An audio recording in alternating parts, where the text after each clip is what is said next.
right, it is 10 after 9, Monday night, um, November 30th, looking at the S&P 500 mini contract and the trading today. Going to do a trade review. Currently, we've traded above Friday's high in the overnight, which is now currently at today's high. In the pit session, we just broke that just now. So just to familiarize with what levels we're looking at, this previous high today is referencing today and not Friday. And the overnight high right now is referencing the current high as it continues to climb. The overnight high was not taken out today, which was at 2095. All right, now that that's said, I'm going to take the overnight off of here, and we're going to look at what happened today and a bit of a trade review. Okay, the purple line up here at 93.50, by the way, was the volume point of control in the overnight from last night. So when I did the pre-market, we were trading up around 95, and we were looking at a possible gap open of about 3 or 4 handles. Didn't happen. So in the next hour, we traded back into Friday's range, and we opened within the value area, right under it. So as soon as that happened, as soon as we were in Friday's range, not only are we back into this 4-day balance very soundly, 4 or 5-day, I guess you could say, but we are now in Friday's range. So we're in balance, in value, in range. And that's oftentimes makes for a choppy situation. But the most important thing for me to think about was balance rules. That first balance area we're looking at was the value area. And we looked above the value area here and kept going. And we took out Friday's high. The next thought was that we were going to continue going and maybe go up to the point of control, maybe take out this high here at 93. It never happened. So we fell back into Friday's range and into the value area. At any point, this would have been a possible place to go short from. I'm going to put the line here. Well, let me just draw. It's probably easier to draw. From right here. Whoops. Okay.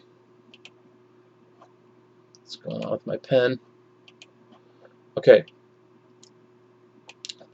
Could have shorted right here when you came back into the value area high. Now this is the one I like, is shorting right when you come back through into the value area below the open again. Today we actually only went through the open one time. So we opened and drove up, came back down through the open one time. So that was pretty, and it continued straight down. So this was the trade of the day, in my opinion. I'll clean this up for a second here. So if you went short here at about 90 and took this down, all right. I don't know if the recording stopped there or not. My pen froze up. I'm having a couple issues here.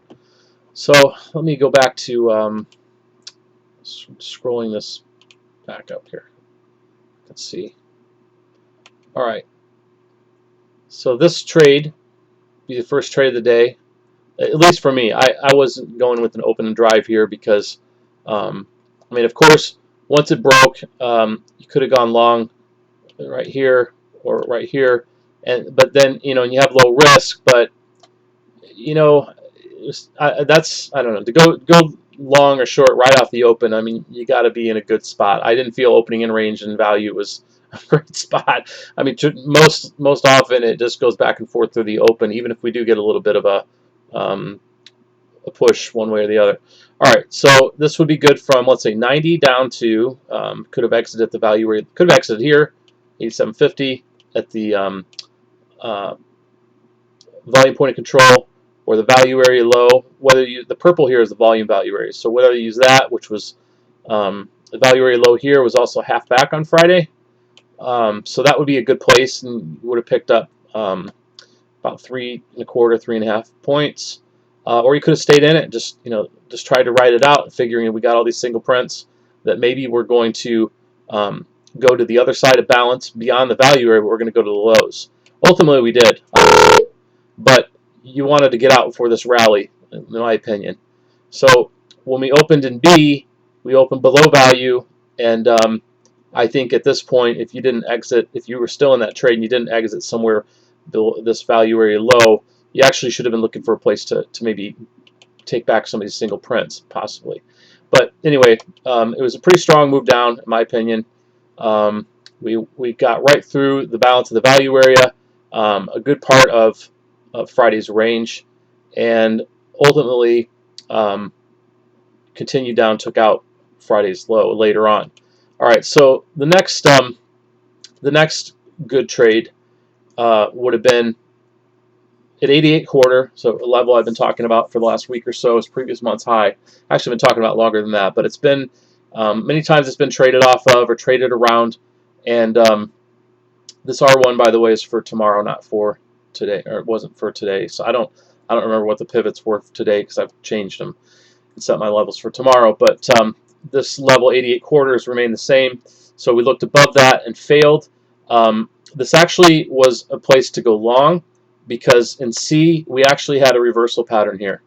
So that was another clue as well. Like if you had gone short again in B, when C opened up high in the upper quadrant of B, there was great potential we were going to leave a reversal pattern, and we did.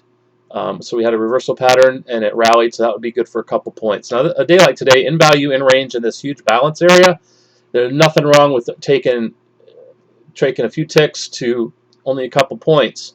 That's a great. I mean, listen, I have to remind myself of this. I like to hit home runs. It's fun, but the fact of the matter is that's not where your bread and butter is going to be. And I'm preaching to myself here, right? To do these videos for me, and if it helps somebody else, fantastic. But I have no idea who's watching, how many people are watching. It's not a lot. Everyone who does watch those is important. So I hope that it's worth your time. However, I'm preaching to myself here. So, at this point, we're looking at possible, let's say, is it going to be rotational? And to some degree it was. It kind of was a gyration downwards, sort of a death spiral down. But anyway, we didn't get, full rotation back. We didn't get a nice, back and forth all day long in range. But at this point, we can't see the rest of this day. So we're looking at, okay, we took out the B high here. We got this reversal pattern, not just the B high, but we stopped any potential of one-time framing down, and now we're back into value, back into range. So when we opened here, we had looked outside of the value area, opened back inside the value area, again, Friday's value area. Technically, as soon as that happened, the 80% rule is in effect. Now, I don't remember exactly how this played out. I think it came outside. I know it came back a little later and took more out of B, but initially it went up. I don't think it opened and drove up. I can't remember now. But we did have a nice-looking reversal pattern. So anyway, my point being, there was a couple points long. So now we're already looking at about 5 points. We're real easy right in here today, in this little area. First one down, second one up. Now, to sell D, that one wasn't so obvious because we opened way down here in C. The point of control had moved down here. I think that's where it's. Oh wait, I can't remember. Okay, I took off my little charting of where the point of control was because until I get the software company to clean it up a little bit, I don't like how it looks. It's just these little ugly yellow tags. All right, I don't want this video to go too long, but so when D came up, you could have watched for tapering. Now we've got, C could not. We have excess in A period. We couldn't get to the value area high. Screwing up. All right, I don't know if there's a blip in the recording right there. I think my little drawing tool might be messing up some things here. So what I was saying, though, if I can do it again, we had excess in the A high. We had quite a bit of excess in the A. And B couldn't take back a lot of A, and C could not get back to the value area high. It wasn't a huge range here. The upside momentum was not that impressive. So we were looking at, in my opinion at this time, we were looking at more of a liquidating kind of a B shape. We were looking at sort of this, and maybe just getting rotation in here. So this was more obvious. Well, let me scratch that up. I'm not sure if my thought's clear here. What I wanted to point out was when we came up in D higher. Okay, so let's look at that. All right, so here's A period. Okay, this is B period. This is C period. Here's D period. So at this point, we had 12,000 contracts at 87.50 in D. Then about half that at 87.75, and only like 405 contracts at 88, which compared to the 12,000, huge reduction. So at this point, we've got attenuation right there at this, this level, which has been traded through many times. Nevertheless, the short-term traders being in control, it's a visible reference, and they traded against it. So when we looked above it, there was even less. In C period, there was only 24 contracts that tick above it. So this was our clue that we're getting a lower high, and buying is being cut off. The auction's changing to the downside. So this would have been another great trade. I didn't take this, but this would have been a great trade to short somewhere in here on a move back down. I can't remember what the low looked like in D when it went up. Actually, I think D made one tick, and this was somebody. I think I knew somebody took a long here, but once it got up here, this was a place to short it. And in that case, you could have stayed in this, because at this point we got a new auction, and we had if I split this off in D and E, which I'm not going to do right now, but we would have had or excuse me, C, D, and E. Auctioning to the downside, we had basically a double distribution right in here. So there's some single prints. It's just a little nuance in there, but that would have been good for, let's say you got in here back on the other side of this 87.50, so 87.25, and took 80. Well, let's just say 87 down to. I probably would have wanted to exit at least where this B low was. Just take some profits. Gosh, I'm trying to. You know what? I shouldn't do this so late at night, because I can't remember now. I do remember at one point we had a poor low, and we went up, but I don't remember if that was E and F or if it was in B and D. I think it might have been. All right, doesn't matter.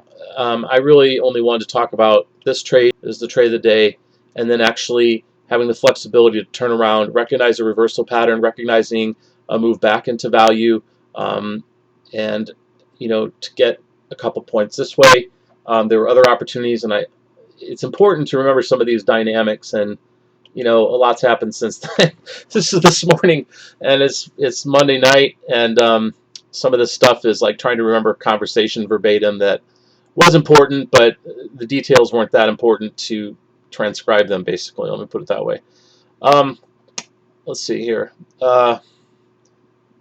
Okay, when we came up and, all right, we opened an F, we made a poor low, I believe. So, hence at one-time framing right here. G, well, I don't remember. And I actually, in the afternoon, I took off for a little bit, so I missed this. I missed this potential short here, but never mind that. When J was an inside bar, break of J was a potential place to go short, or to sell it from the value area low, which was also the midpoint of J. So look back, I created an indicator that helped me recognize when selling is coming in at halfback, but I'm not going to scroll back and see if there's a dot there or something, but there probably is, because they sold when they opened here. They sold it against the value area low, which is also halfback, and broke the J low, and it was a breakout trade to the downside. And we had a poor low. Yeah, I think this was the one. I can't remember what happened here, but EF was a poor low as it went up, because I remember that was making being long a little bit iffy.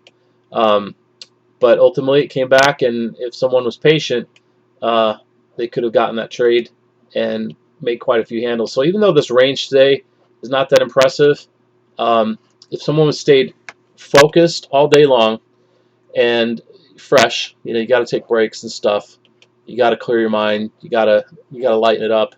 see, our range today was 13.5 handles. Okay, so we could have taken about 3.5 out easy early, about another 1.5 to 2 early the upside. So there's 5 handles out of that 13-point range. There was a potential to get long. Get short here in D. That would have been an excellent trade for several points. That's a lot of capture, in my opinion, of the market. To capture that, this.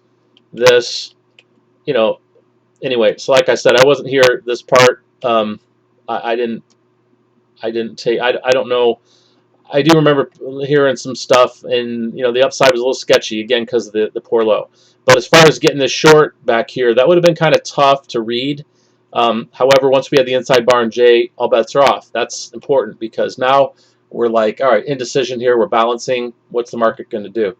And I think the obvious thing was that we had this bad low here, not bad, but poor low here, and when the market could not get back into the value area, they sold it from half back.